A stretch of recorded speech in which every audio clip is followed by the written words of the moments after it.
Heavenly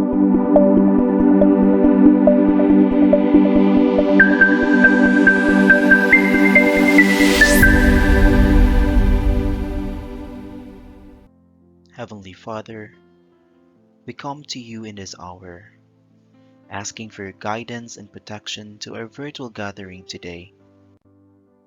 We thank you for the gift of life, the gift of family, the gift of work, and the gift of friendship. We thank you for this great opportunity to bring us together in this session as brothers and sisters. Bless the committee, the facilitator, and the attendees of this gathering. May we continue to value and appreciate the true essence and meaning of life with the help of your grace. And as we go along to our discussion today, we humbly pray that you would deepen our understanding. Lord, enlighten us and give us wisdom every day. Forgive us for our shortcomings and remind us to always be mindful of the things we do in life. We offer our life and our decisions to you, O Lord. May this gathering today create a memorable experience and a fruitful outcome. We ask this through our Lord Jesus Christ, our Redeemer and our Savior. Amen.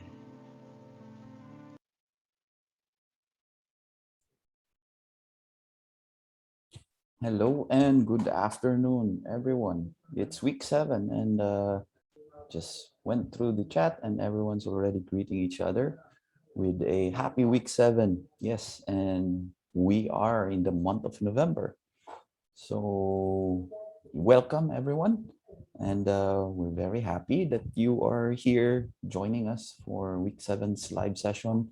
And of course, we have our uh, this week's speaker, Dr. Viola Rose Torres, to uh, join us in our knowledge deepening session. And Mambel, please, the next slide. Yes, and of course, I'd like to introduce Dr. Torres first. No, so Dr. Torres, Dr. Viola Rose Torres, is our director of the Office of Instruction. So she's with us. She's helping us whenever that we get into accreditation. So that's one of the things that she does and helps us with. No, and at the same time, uh, in during our session later, we are also joined by Dr. Le Huang Dong. I hope I pronounced that correctly, Dr. Dong. And he's the Vice President for the University of Social Sciences and Humanities, Vietnam National University in Ho Chi Minh City.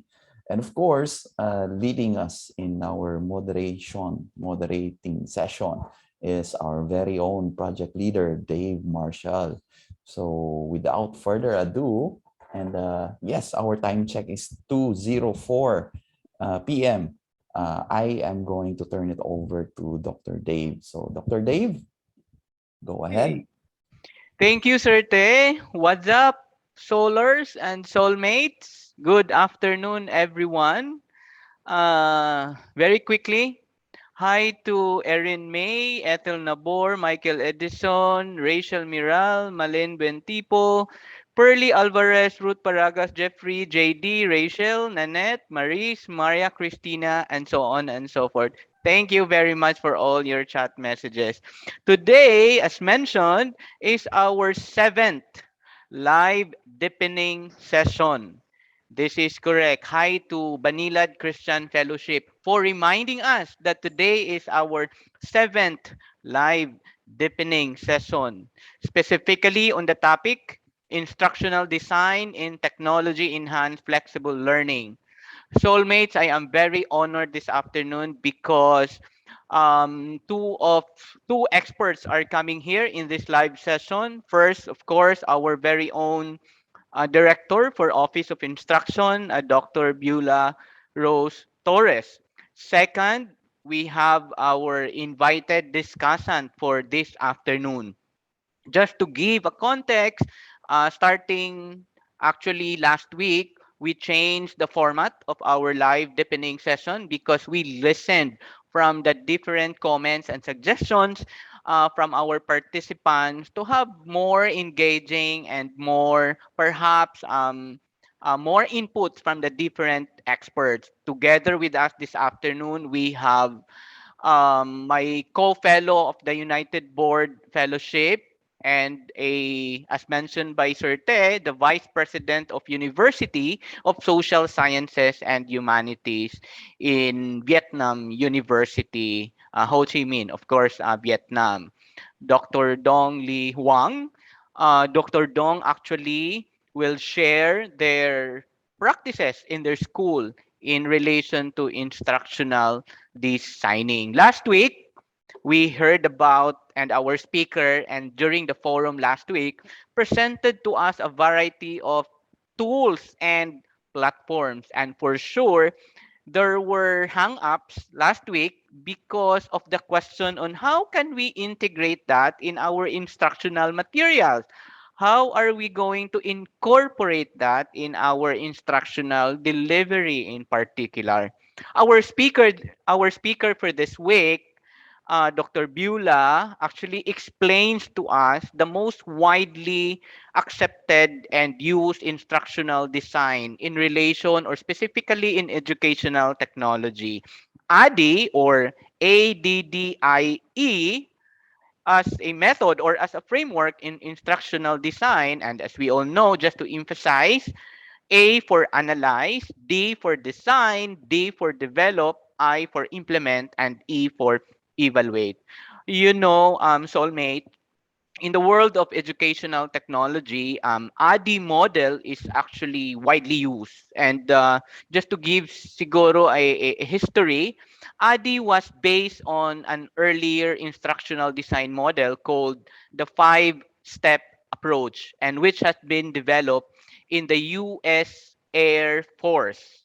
And there were commentaries about the applicability and prototyping of the model, especially in this emergency shift of teaching. I will start asking our facilitator, our speaker, Dr. Beulah, because as mentioned, there were many commentaries about applicability of this kind of model, especially in this time of pandemic where everyone caught unprepared in the shift from face to online. The question actually coming from the participant is the ADI model applicable to all subjects? And if it is applicable, are there a sort of like prototype, like a black and white sample of, so that we can just shoot in our content or syllabus? Or shall we say, if we call recalibrated or OBDI syllabus, is there like a so-called ADI base or ADI bias format syllabus? Dr. Torres? Okay, thank you very much for that question, Dr. Dave. So the question is, I think you have like three questions there. The first question is ADI applicable to all subjects? Now, what I'm going to share to you is what we experience here in Silliman University. But yeah, that's a good question. So if you mean the ADI's applicability to the design or revision of the syllabus or syllabi in all subjects, because that's what we did here in Silliman, then my answer is yes. In Silliman, for example, we rolled out in 2020 and 2021 a series of webinars for the purpose of reframing or recalibrating all syllabi. Take note, all syllabi. And how did we do this? We divided the units into 6 groups of faculty. Each group gets a separate schedule. Then via Zoom, we had a lecturer and several facilitators whose job were to coach the faculty on how to recalibrate or convert a syllabus in such a way that it's online friendly.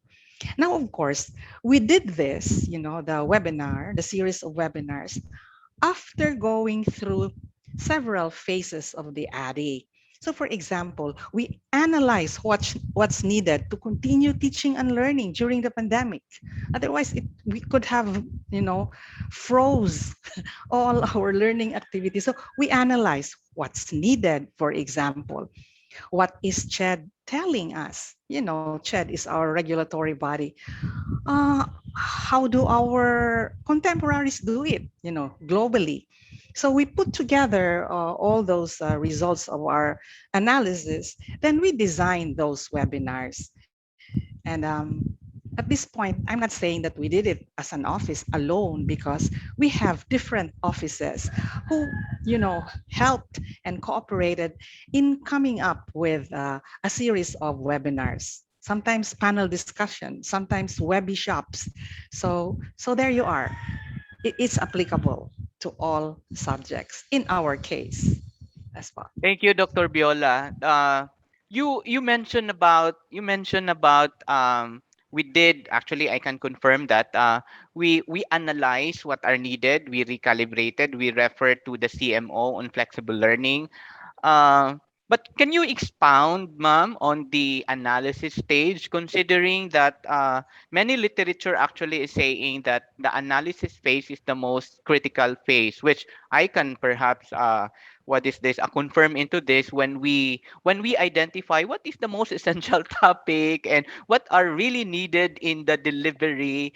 The question from the participants is actually, are there techniques like what are the specific step in particular where we can put in the objectives, or perhaps that we may want to incorporate that in our syllabus in particular? Okay, thank you, sir, for that question. So in the analysis, um, it really varied from one discipline to another. But we have this like general analysis that was already done by the CHED, right? They already prescribe what to do through their orders. And then the analysis also took place in our level, the Office of Instruction for the pedagogy, the Office of Soul for the technology part. And then when we divided the different, the faculty into different groups, they also conducted their own analysis. But all the analysis that they did were aligned to what CHED is saying, and what our mission and vision, for example, in our university is saying. Anyway, during my presentation, I gave you some guidelines, like questions to answer that will serve as a guide in, what are the questions that you're supposed to answer when you do some kind of an analysis. But if you want to add more, or if you want another strategy, you can adopt the 5 Ws and the 1 H adopted by the journalist: the who, what, where, when, why, questions, and the how. So, for example, why are you doing this? What do you want to accomplish, things like that, and why. So I think that the 5 Ws are really very helpful, and every unit would have different answers according to the discipline that they have.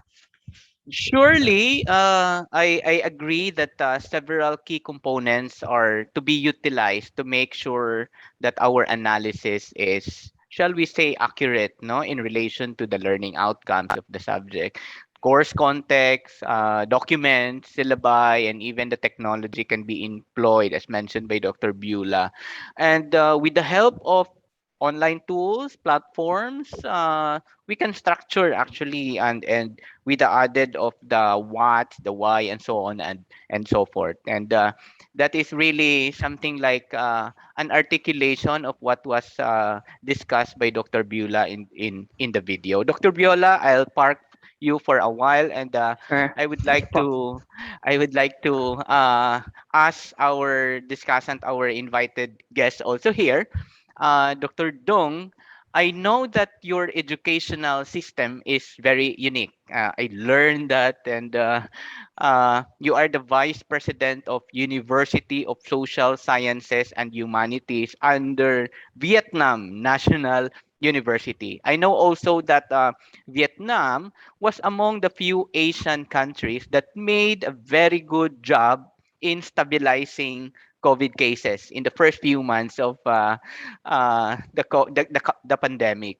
My question is, being in the top management, what are the considerations in your university when you ensure that instructional designing is properly in place? Or in short, what are some of the considerations that must be considered by instructional designers before the recalibration or before the revision of the syllabus to fit in the kind of delivery during the pandemic? And I will just shoot also the second question for you. What are some considerations in ensuring very specific to the kind of modality during the pandemic, not before COVID? So considerations in particular during the pandemic time. Dr. Dong?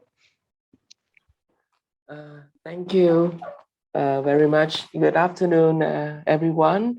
The soulmate and friends and colleagues from the Philippines. A very warm greetings from Ho Chi Minh City, Vietnam. So it is my great pleasure and great honor to be here to share with everyone in this panel discussion this afternoon. Thank you very much. The leaders, the administrator from Silimat University, especially Dr. Marshall, who is a very close friend of mine during the time in Japan or in the US. So thank you so much for inviting me. I come from the University of Social Sciences and Humanities, which is a member institution of the Vietnam National University in Ho Chi Minh City.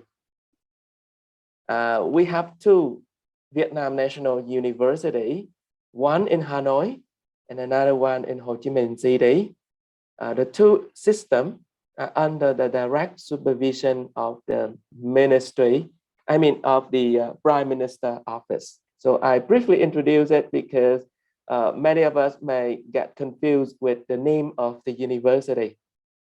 So our institution is a member one, and during the pandemic time, you know that during the first appearance of pandemic in Vietnam back to the last year, the previous year of June or May 2020, has really affected our high school graduation exam. And during that time, the university or the institution also experienced difficulty as well, especially for the final exams of the student.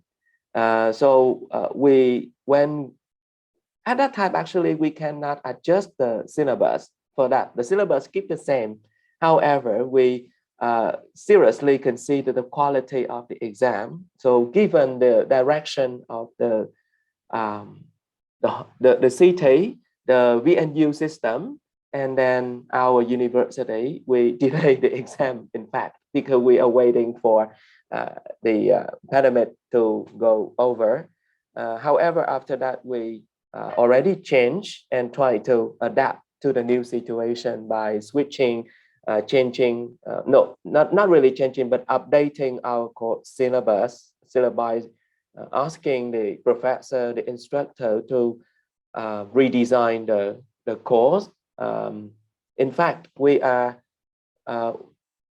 trying to ask them to make good use of the different kind of platforms, because you know that as our institution is among the institution that have maybe some difficulty in terms of technology, because we mainly focus on social sciences and humanity. Although we were fully aware of such a kind of difficulty even long before the COVID-19.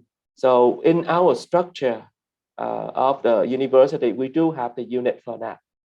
So the two questions raised by Dr. Marshall is very important. We consider first the quality of the teaching and the learning, especially the assessment of the student learning. And second, we consider the hours or the number of hours or the length of contact hour um, with the student, because when pandemic uh, happen, we are in the middle of the of the semester.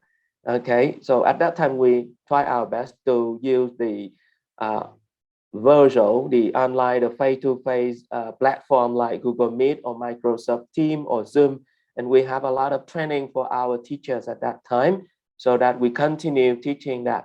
And we also prepare in terms of the student motivation. We try to understand them so that we can have a better preparation for such. When we choose the lab platform, of course, we have to, of course, we benchmark or we compare with the current situation with the other institution, and then we choose the most appropriate platform for our teacher to work together. But of course, with some difficulties too. Mm, yeah.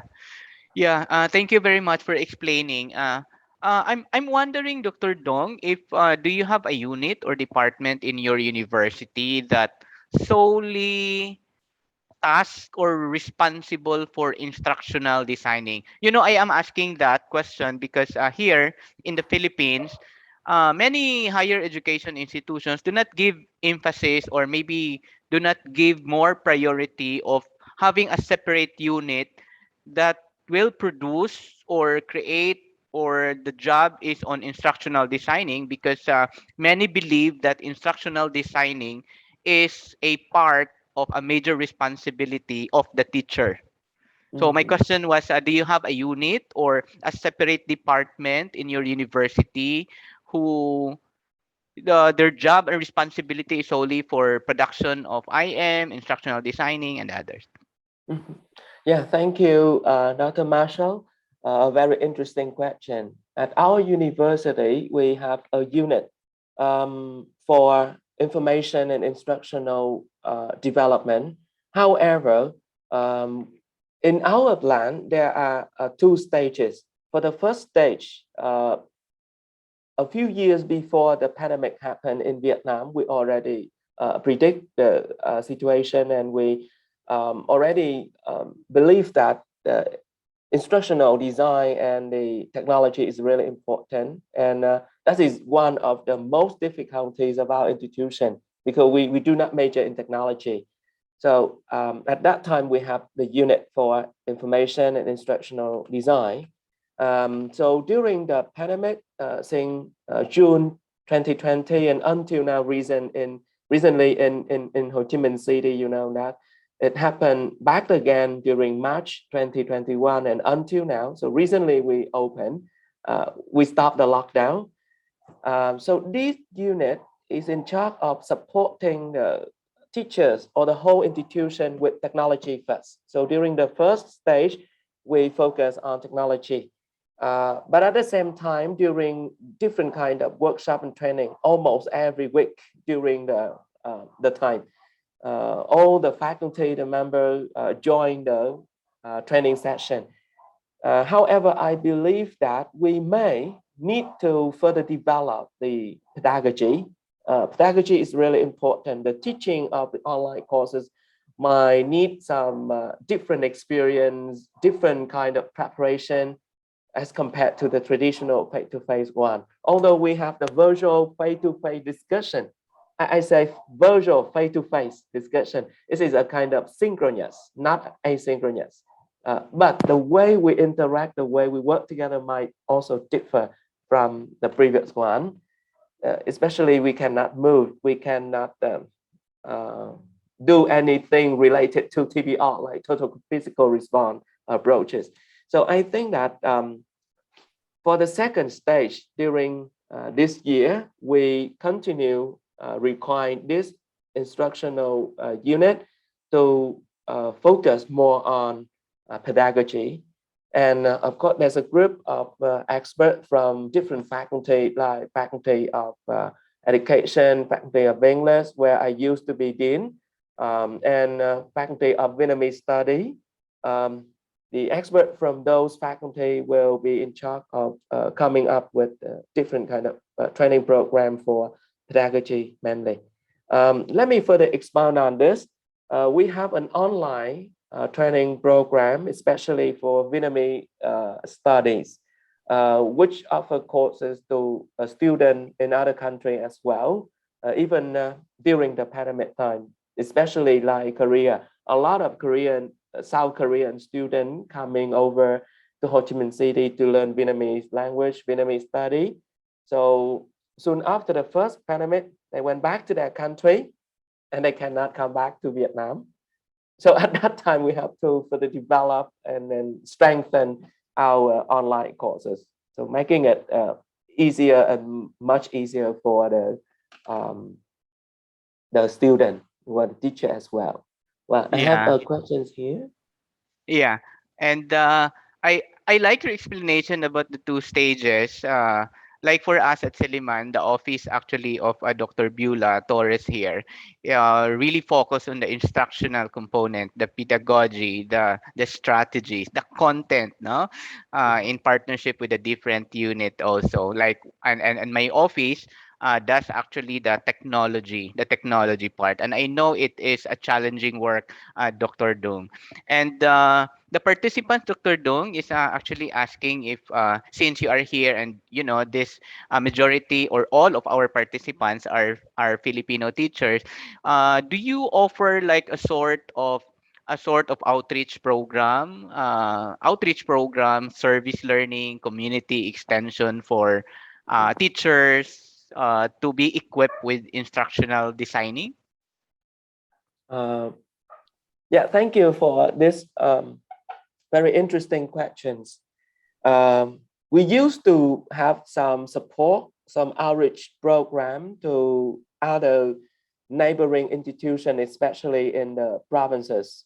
However, for this time, especially for the online learning, we did provide some training courses and some certain program. But of course, different institution in the neighboring institution are not really affected by the pandemic.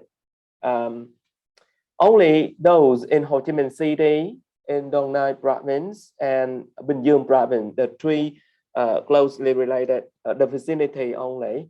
So for the other institution, we do provide different kind of trainings. I However, see. this time, um, due to the difficulty in transportation, we cannot move, we cannot travel to other institutions. So our president, as well as her research group, did provide some different kind of training, not only on not mainly on instructional designing, but on other issues for helping the rural areas to open their let's say um, their agricultural, their urban program, because Mhm. she's in charge of that kind of area of study. So several times she did a lot of training on that, but of course not yet on the instructional design. However, we used to provide the face-to-face one. But Yeah. one interesting story, we did apply the United Board project program at that time for female leadership. And I'm also the member of the organizing team. So, at that time, we also help the female leaders of all the of around 20 institutions in the south of Vietnam in providing different kind of training programs for them as well. And part of it is to ensure quality of education through the online learning. And that the topic is brought up to discussion as well. Yeah. Yeah. Thank you, Dr. Dong. We hope to collaborate. Of course, we are always collaborating, especially from Siliman. Just to share also coming from Siliman University, we offer actually free training, no? Like currently, in parallel to this CHED funded open online course for teachers, we have specific project funded also by the PAYAC or Private Educational Assistance Committee. No, we focus more into instructional designing with the very specific of production of the materials and so on and so forth. So which is also part of the community extension and service learning of my office and the office of other departments in the university. Um, Dr. Biola, many of the participants are also asking if there are limitations, weaknesses, challenges of ADI model, especially in the context of technology enhanced flexible learning. Can you share some, Dr. Biola? Okay. First, I'd like to say that the ADDIE also has strengths. Okay, it's really structured. It's systematic. It's thorough, and if you do it well, you can actually examine every inch, every corner, you know, of the learner's needs and the learning environment as well. However, it's not really perfect. There are weaknesses of the ADI model. One main weakness that I see here is it cannot predict for example, a VUCA environment. We know what VUCA is: volatile, uncertain, complex, and ambiguous. So once you're already done with the analysis phase and you have moved to the design and development, and then something comes up, like for example, the pandemic or a natural disaster, then you're not really ready because during the analysis phase, you did not foresee that. You did not see it coming, you know. So for me, that's a weakness for the ADDIE model because it's a bit rigid, and you are not technically allowed to make changes in the middle of the process. However, we can do something about that, Dr. Marshall. Um, we can use our common sense because we cannot like do it again, reanalyze it. We are wasting a lot of time, like for example during the pandemic. It has to be done, so we just have to use our common sense. And so we evaluate in the middle of the process what is needed. Now that these are the changes, what do we need to do we have to purchase, for example, more computers? What are we going to do with the students who don't have the resources? What about the faculty? Some have laptops, some don't have it. So in other words, we should be flexible. Thank you, Paul. Yeah, yeah. I like what you said. Common sense, no? Common sense, especially that in the technology enhanced flexible learning, teachers must be ready. Teachers must be flexible. That is why ADI model, as mentioned, is very rigid, very structured. That is why I keep on saying in all my seminars that in this flexible learning, we have to structure our teaching because it is really difficult because we cannot predict what will happen on the next day, right? And um for sure, many of you, dear participants, will agree with me that when the pandemic came and then we shifted to the technology enhanced flexible learning, we did not realize that we are actually doing ADI model, no? And we did not realize perhaps that we are implementing a very specific ADI model. Maybe Dr. Biola can share with us also other models. Maybe you can just enumerate, mention some. What are other instructional design models? Okay, of course, the ADDIE is the most widely used and really very popular one, but there are other models. And when I look at the literature, I think it's like over 50 models. But in my presentation, I indicated in one of the slides some more popular ones like the Dick and Carey model, Gagnes model, Camps model, and Azure, and then you have the SAM, and of course, they also consider an ID model, this thing called the Bloom's taxonomy and the revised Bloom's taxonomy. We have the Kirkpatrick evaluation model and more. Yeah, Thank you. yeah, yeah, because these are all models that sometimes unconsciously we were able to implement that actually in our classroom. I got interested actually in one of the questions posted in the forum that explains about synchronicity in the classroom. Dr. Dung mentioned about about the virtual face to face, the live online face to face, virtual face to face as a nomenclature, but it actually refers to the synchronous learning. As we all know, synchronous learning, that is sometimes called as remote learning, where you discuss in face to face with your student via the technology in real time. Asynchronous is similar to what we did in our open online course. Like before the knowledge deepening, there is asynchronous. But I would like to highlight what is being advocated by many strategists in flexible learning. The so-called bichronos is a combination of synchronous and asynchronous, or synchronous within asynchronous, or asynchronous within synchronous. That bichronos. I would like to ask specific and perhaps categorically, Dr. Dung can categorically answer, what is the mode of your delivery in your school? Because at Siliman, we really claim that we offer full online distance learning. And if you don't have technology and the internet, then obviously you cannot enroll at Seliman. And how did you ensure balance of the different modes of delivery without sacrificing the intended learning outcomes? You mentioned a while ago that during the first few days of the pandemic, you did not change everything, but ensure the quality of the assessment. But toward the end, you modify your syllabus.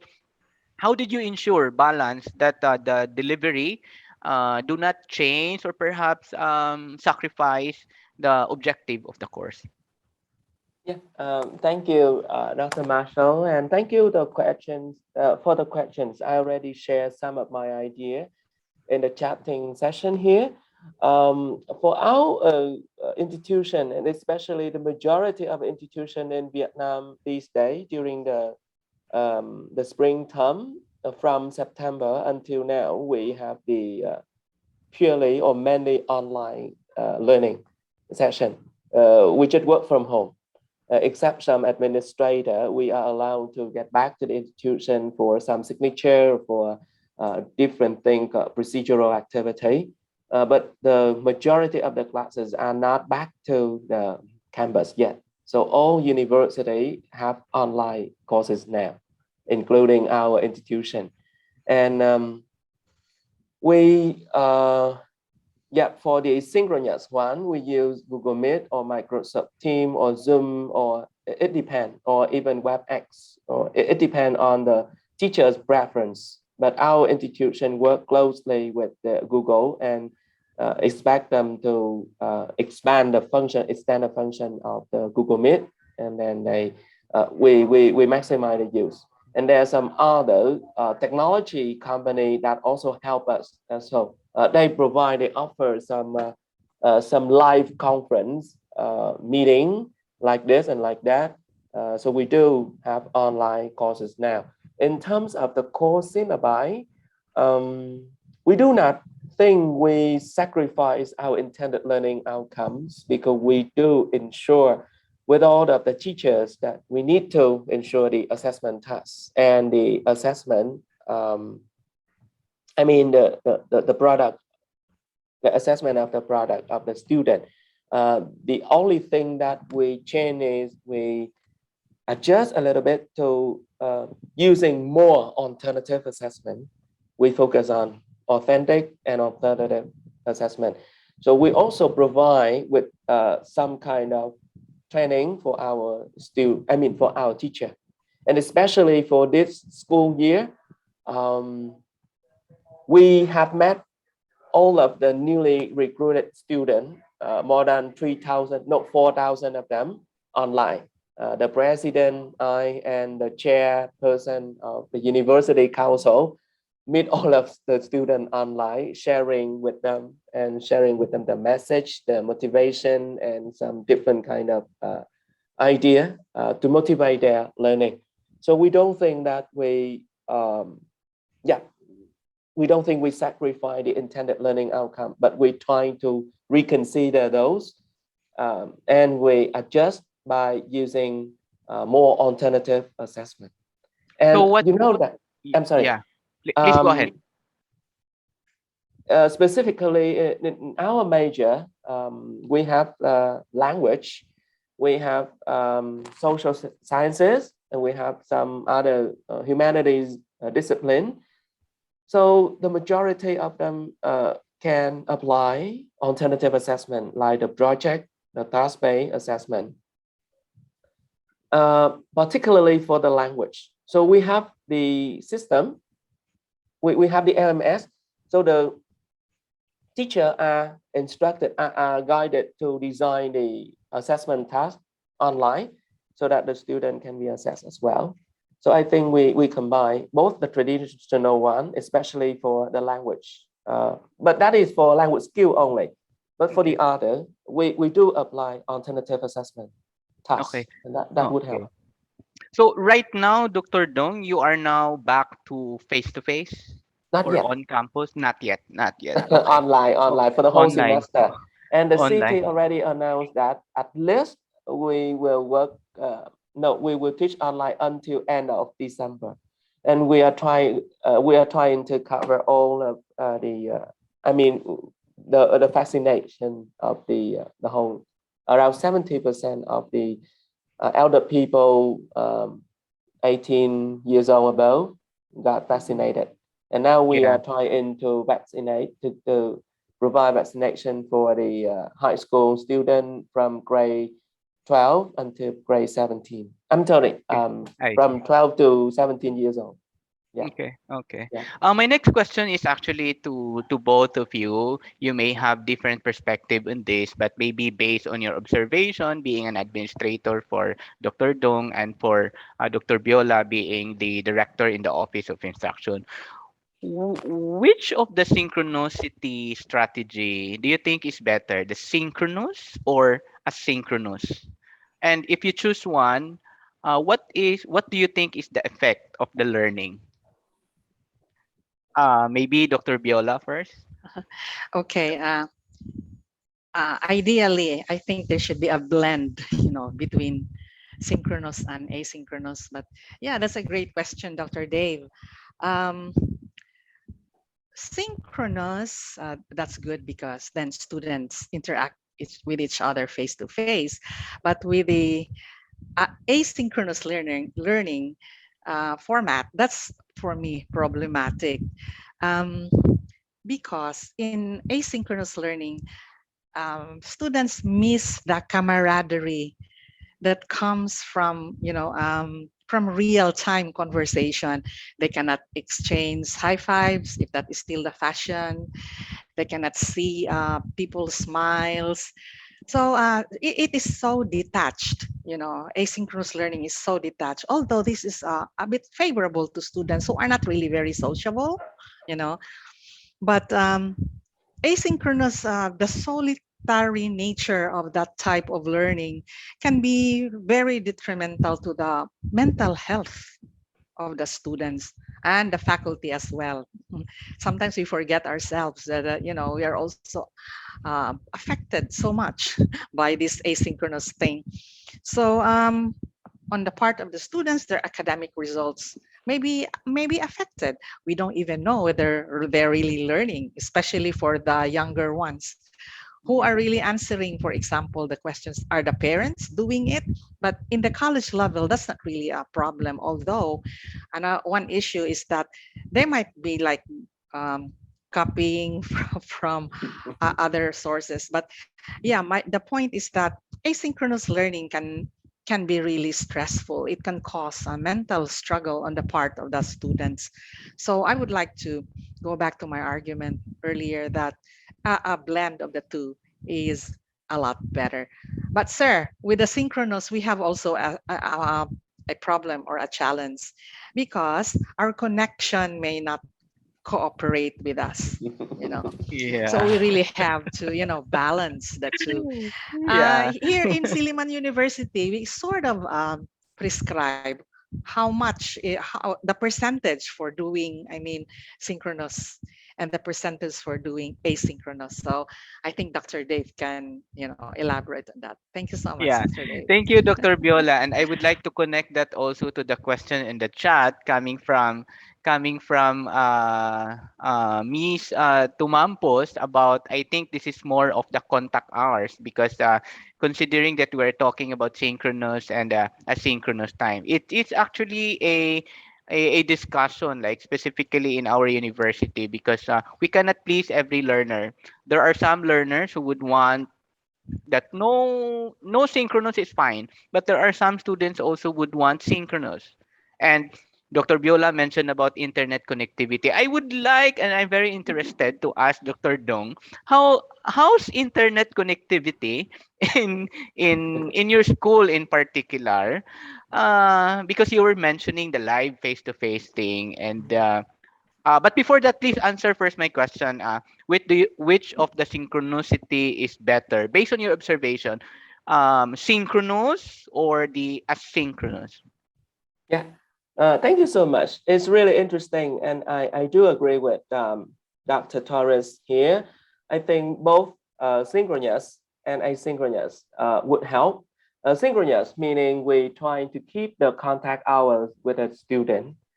In my observation, that would help a lot, and especially when we contact like that, we explain things and together, the student would understand the lesson better. But there will be some time for the student to have a synchronous session when they do their own activity, their own assessment, I mean their own task. And it depends on how we design the teaching and learning activity so that the student would work even though without our presence. So I do believe that I assign a student to work together as group. And I don't care how much they work outside of the class, but they must work. But the Thank you. point here is, but the point here is they have to provide and they have to share their product. So whatever I assign them to do, there should be some kind of evaluation. So I think assessment is a really important component if we really want to make the teaching and the learning for the online and both the asynchronous sessions effective, right? So that's what I think. And in my observation, I do believe that it would be better. Yeah. I both agree to our guest here, and I am actually a promoter of Bicronus. I am an advocate of a blended, a combination of synchronous and asynchronous. My last question, actually, for the limited time that we have, mm, I think we can also incorporate this in our previous discussions. This question is actually coming from the participant also. Many universities are actually having their training. We did some planning and then ensuring quality assessment because for sure teachers are actually dedicated to the work, right? Even if during this time of pandemic. What do you think, sir and mom, is missing? Is just give one is missing because we are already actually on our second year of this kind of flexible learning. If we could turn back time, no, during the first day of teaching in this kind, what do you think should be needed? Again, what do you think is missing in this kind of flexible learning that we are delivering? By this time, I would start with Dr. Dong. Only one thing, only one Yes, missing. please give one. Please give one. Okay, pahabol. I know you understand me. Maybe three, top three. Oh, really? Now I have two only. So Okay, please go ahead. actually, I think that adaptability is a really important thing. I do not use the verb here, but I use the noun adaptability to the new situation. That what we should train for our administrator, especially the middle administrator, the top admin as well as the teachers and the student. By doing so, we are able to predict what would happen. And no matter how difficult it happened, we already predict. So I think we already prepare for such. So I think it is another word like adaptability, predictability, and another one is attitude. Attitude toward the self-directed learning. we should try to train our student and even our teacher as well to be very self-directed in both teaching and both learning. No matter how much training we provide our learner and our teacher with, it doesn't mean that they will be successful if they do not try. So self-directed learning and self-directed teaching is really important. So that is the third word, attitude is really important. So I think that, yeah, the top three, adaptability, predictability, and attitude is really important. Thank you, sir. Thank you, sir. Ma'am Viola? Uh, that's a great question, Dr. Marshall. Actually, I at the outset, I don't know how to answer that, but I would like to connect adaptability and flexibility to this. I think it's a mindset issue.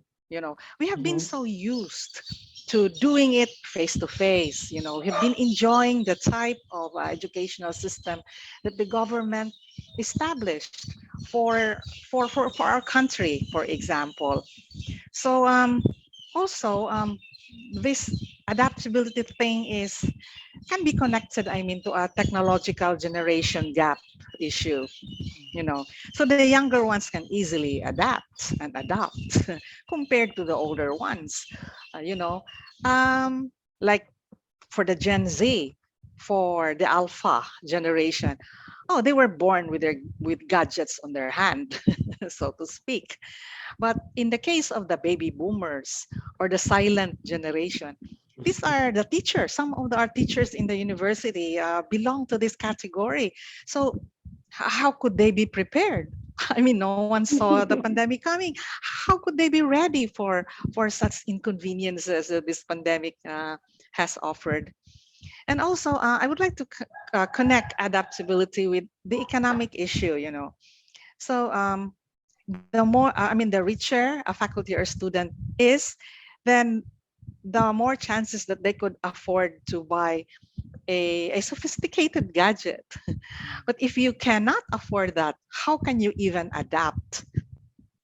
You don't have any gadget to tinker with. And so the university is so busy, training teachers, training the students, making the advanced technology available. But I can't even buy a talk and text phone. What can I do? So I think that has, these issues have something to do with preparedness, adaptability, or flexibility. Thank you, Yeah, Dr. Marshall. I Thank like to you add very something, much. Oh, Marshall. yes, please. Go ahead, Dr. Dong. Yeah, I forget one thing that you already asked about the internet connectivity in Vietnam. I think that might be one of the good advantage, although in the rural area we may experience that. However, during the pandemic, the government have already worked closely with the Ministry of Information and Technology and Transportation as well, assigning them to support the Ministry of Education, especially in increase the broadband, the internet connectivity, making sure that all the remote areas can access to education. And we have different kind of program that help or that share the used laptop, the used gadgets to our students. So during the pandemic, recently we have a lot of survey asking about the student needs, so that we can collect. We have different kind of movement or program like collecting the own laptop or gadgets so that we can share it with the student in the remote area. And so thanks to the internet connection, thanks to the social network as well, we can reach many poor students in the rural areas. So actually, the student receive a lot of help and support from the government as well, and also the different organization, the charity organization, and even the student and the university themselves, they do help.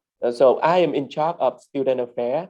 So usually I have to deal with such kind of situation, asking for support from different kind of sponsor, and we communicate that widely, and the student can apply for it. So thank you so much. Yeah. Yeah. Thank you very much. I mistyped actually. My only comment to that Dr. Dong is Sana Oil. I'll just message you privately what does it means. But Sana Oil because you have a very good internet connection there, and well, that's no problem for us because as a Filipinos also, as you mentioned, adaptability is very important. We were able to adapt things. I think we are. I think the participants will agree with me that we are flexible enough to fill in the technological generation gap as mentioned by Dr. Torres. Once again, mom and sir, thank you very much for having us in this afternoon. I was carried away with my excitement actually, especially when Dr. Biola mentioned about, I mean, about the last question and what else is missing. I could still recall those months that almost sleepless nights. My office was offering training and so on and so forth. But once again, as I mentioned, daghang salamat, Dr. Dong. For the information of everyone, Dr. Dong got his PhD from the Philippines, and that is why he can relate. He can relate to us in terms of connectivity and all those processes, administrative processes that we experience in our respective schools. So once again, thank you very much, and I would like to turn over the screen back to our uh, moderator, facilitator, Sirte. Thank you very much. Yes, thank you So very thank you much, very Sir Dave. much. Thank you very much. Yes, Dr. Dave took away my reaction because I would have said, I'm not going to say anything about what Dr. Dong said with regards to the government because they have a very efficient government. That's very nice.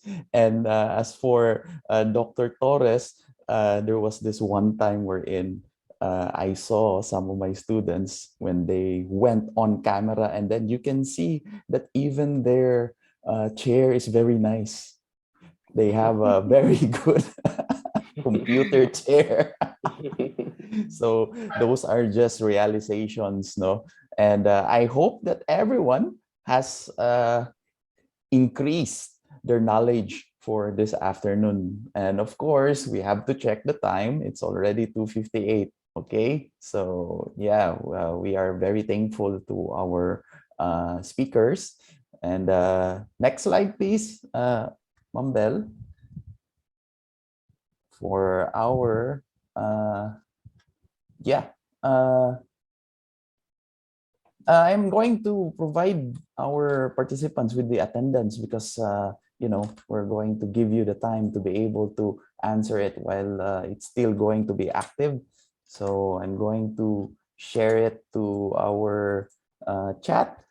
Please allow me to paste it. And of course, for everyone who is here, go ahead and as much as possible, try to answer that right now. Okay, thanks so much. I guess you can already answer the question that is being posted. And I would like to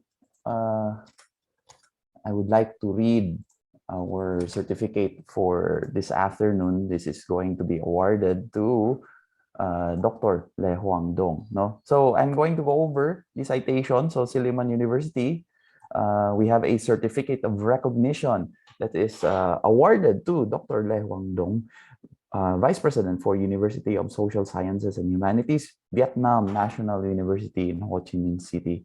So for being one of the discussants during the live knowledge deepening session on the topic, Instructional Design in Technology Enhanced Flexible Learning during the 12 weeks open online course on Technology Enhanced Flexible Learning. So this training is part of the project Portable Learning Management System, a platform for technology enhanced flexible learning in schools with challenging internet connectivity, led by Silliman University through the Silliman Online University Learning, funded by the Commission on Higher Education Philippines, given the 6th day of November in the year of our Lord 2021. And this certificate is signed by none other than our director, for Silliman Online University Learning, Dave E. Marshall, PhD of Silliman University, Philippines. And of course, it will be signed by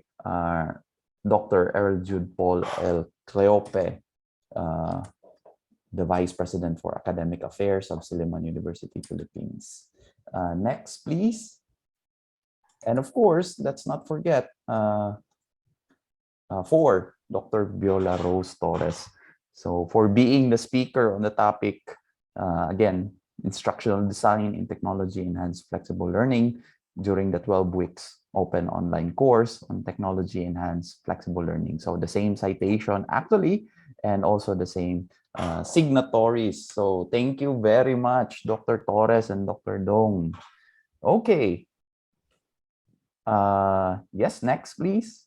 So again, we would like to remind everyone to post your question. And of course, do not forget to answer our knowledge check. Okay, of course, you still have the week, you still have tomorrow. You can still continue to answer that. Next, please. And allow me to share the evaluation so that, again, you can get ahead to answering it. So I'll be sharing it in the chat session. So allow me to do so. Okay, and I'm going to paste and send it now. So everyone, please do so and go ahead and answer the evaluation. I hope that you were able to answer the attendance. I hope you were able to click the link. And at the same time, please go ahead and answer our evaluation. So the assignment, please don't forget on that also on the design phase of the ADDIE model. Okay. Okay, so for next week, we have, Dr. Kandapan. And I'm not going to elaborate much on it because I know that you would be able to appreciate his sharing later on. Okay, so yeah, I hope that you would all be ready for that for next week. Managing teaching resources and technology enhanced flexible learning. Okay. Yes, go ahead, Ma'am Lobel. I think this is now your cue. Go ahead. Good afternoon, everyone. Kindly share your camera for those who are able.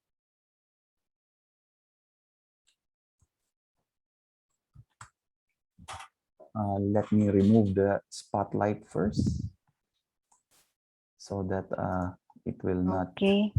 Okay. And, Okay, thank you for that. And one more. Okay, there you go. Thank you.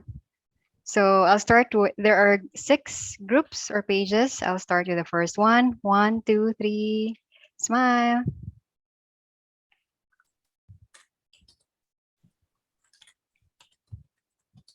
Okay, let's move to the next.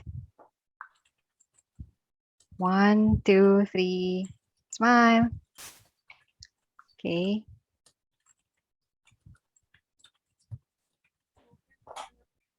Third page now.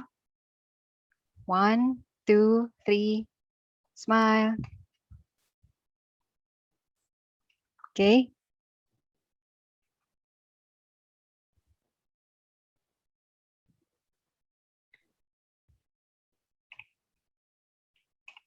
Let's move to the next. Okay, 1, 2, 3, smile. We are now on the 5th page. 1, 2, 3, smile. And down to the last page. 1, 2, 3. Thank you so much for those, for sharing your camera and for those who are here. Yes, thank you very much. Thank you, Ma'am Lobel, for taking our photos. Okay, everyone, you can resume your operations for the day. Okay, so I'll take this opportunity to thank Dr. Dong again. And of Thank you course, very Dr. much. Thank Dave. you very much. Yes. And of course, Dr. Torres. Nice to see you again, Dr. Torres. Thanks Okay, I for hope having me, sir. we can Thank you see very each other much. Yes. again either here in Vietnam or in the Philippines. Yes, we I would miss like the to visit time of study Vietnam. there. Okay, thank you. Yeah, Okay. Thank you. hopefully I can come to visit. Yeah, sometime. Yeah, Yeah. Yeah. thank you and We hope so. goodbye, We hope so. Dr. Torres. Thank you. Goodbye. It's Yeah, nice meeting you, Dr. Jonathan. Dung, and be my Yeah, nice meeting discussant. Thank you. you very much. Thank you Okay. very much too. Thank Okay. you, Marshall. Go ahead, Lobel. Yeah. Okay. We'll see you all next week. Thank you. And keep All safe. the best. Yep. Keep Thank you. healthy. Thank you very much. Okay. Okay. Can I leave now? Yeah. Yes, yes. Thank you. Thank you, Ma'am. Thank you, Ma'am Torres and Sir Dong.